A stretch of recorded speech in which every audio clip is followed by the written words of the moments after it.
नमस्कार दोस्तों, मेरा नाम है महेश कश्यप और आप देख रहे हैं मेरा यूट्यूब चैनल श्योर सक्सेस।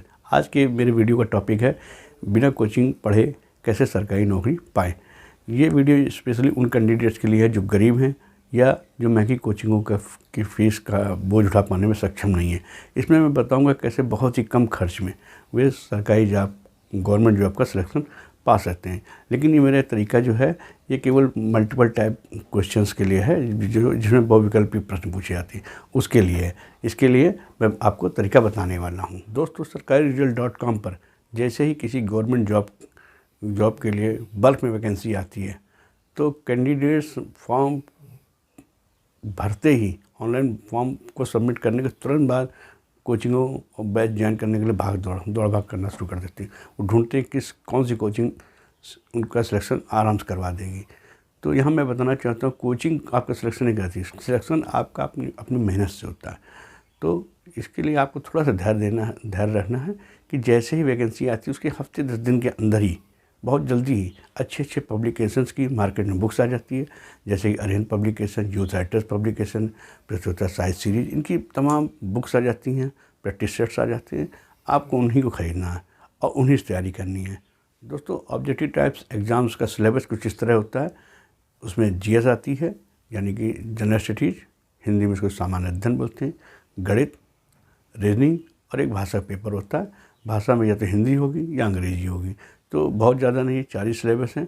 इसमें आप अच्छे पब्लिकेशन जैसे कि मैंने बताया पहले, घटना चक्र हो गया, यूथ राइटर्स पब्लिकेशन हो गया, प्रस्तुता साहित्य सीरीज हो गई, और भी अच्छे पब्लिकेशंस आते हैं। उनका एक कोई अच्छी सी किताब खरीदनी जिसमें कंबाइंड दिया हुआ।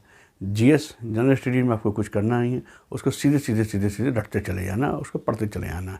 भाषा अगर हिंदी है तब तो कोई दिक्कत नहीं, हिंदी आप आराम से बहुत सुविधापूर्वक याद कर सकते हो, उसमें भी कोई दिमाग का काम नहीं है। बची मैथ अगर जिनको बेसिक मैथ आती है वो तो मैथ लगा ले जाएंगे। जिनको नहीं आती उनके लिए मैं 2 सुझाव दूंगा। एक तो भाग, गुणा, जोड़, घटाना, इस पे कमांड कर लें अच्छे से, इसको अच्छे से सीख लें। अगर नहीं आती तो आसपास से किसी से भी सीख सकते हैं, उसमें कोई शर्म की बात नहीं है। बेसिक आपका ऑप्शन है। दूसरा, आपको पहाड़े अच्छे याद होने चाहिए।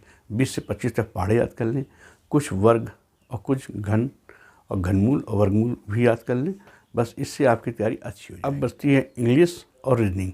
रीजनिंग के लिए कुछ नहीं करना, रीजनिंग तो सिंपल बहुत से बच्चों को आती है। जिनको नहीं आती तो एसआर रीजनिंग एक बुक आती है, एसआर रीजनिंग, उससे सीख सकते हैं। और अदरवाइज बुक्स के जो आप पढ़ेंगे उनमें भी रीजनिंग उसकी व्याख्या दी रहती है, तो आप उससे रीजनिंग पढ़ सकते हैं।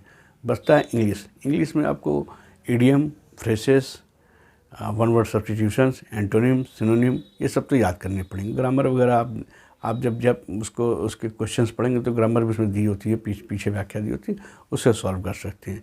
तो इस तरीके से आपका टोटल सिलेबस तैयार होता है।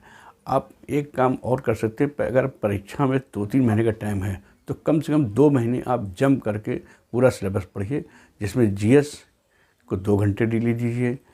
आप मैथ को भी एक घंटा दे सकते हैं, हिंदी को 1 घंटा दे सकते हैं अगर इंग्लिश है तो, और रीजनिंग 1 घंटा। आप 2 महीने में पहले कोर्स कंप्लीट कीजिए अच्छे से, किताब को रट डालिए, पूरी किताब खत्म कर लीजिए। अगर ख़त्म हो जाती है तो फिर दोबारा पढ़िए। जीएस के क्वेश्चन इसे एक दिन में 100 क्वेश्चन, 150 क्वेश्चन याद कीजिए तो जल्दी कवर होगा। 2 महीने में अगर आपका कोर्स 1 महीने में कवर हो जाता है तो 1 महीने में फिर रिवीजन करिए। नहीं कवर होता कोई बात नहीं, 2 महीने कवर होगा, 2 महीने में कवर कीजिए। और कोशिश कीजिए परीक्षा में जब 15-20 दिन बचे या 1 महीना बचता है तब प्रैक्टिस सेट लगाना शुरू कीजिए। प्रैक्टिस सेट लगाना कैसे हुआ, प्रैक्टिस सेट लगाना है, पहले प्रैक्टिस सेट को सॉल्व करना है। जितने क्वेश्चन आपने सही किए और जितने गलत हुए, जो गलत हो गए उनकी व्याख्या देखनी है, और जो क्वेश्चन आप अटैम्प्ट नहीं कर पाए उसकी व्याख्या भी आपको देखनी है। इस तरह पहला प्रैक्टिस सेट आपने सॉल्व किया, उसी दिन सेम डे में आपको उसी प्रैक्टिस सेट को दोबारा से सॉल्व करना है। इसमें देखना है आपने कितने सही किए, कितने गलत किए, कितने में आपने तुक्का मारा। जो गलत किए, जिनमें तुक्का मारा, उनकी भी व्याख्या देख लेनी है और उस तरह अपना मूल्यांकन करना। फिर हो सके तो 3 बार प्रैक्टिस सेट लगाना, उसी सेम प्रैक्टिस सेट, हर प्रैक्टिस सेट को रट लेना है। तीसरा प्रैक्टिस सेट भी लगाना, उसका मूल्यांकन करना, एक दिन में 1 प्रैक्टिस सेट लगाना। इसी तरह अगले दिन दूसरा प्रैक्टिस सेट, उसको भी 3 बार लगाना। तीसरे दिन तीसरे प्रैक्टिस सेट को उसको 3 बार, ऐसे करके आपको 10 से 15 दिन में जितने प्रैक्टिस सेट आप 10-15 दिन में लगा सकते हैं लगा लें, ये सफिशेंट रहेगा। इससे आपकी परीक्षा के समय कैसे पेपर अटेम्प्ट करना है, इससे बहुत अच्छी तैयारी हो जाएगी।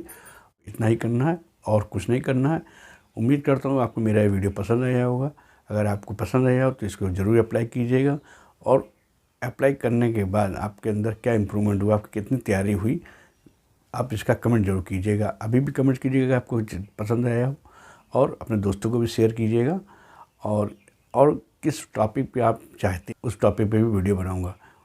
वीडियो को लाइक कीजिए, शेयर कीजिए और कमेंट कीजिए, सब्सक्राइब जरूर कर लीजिएगा। Thank you very much.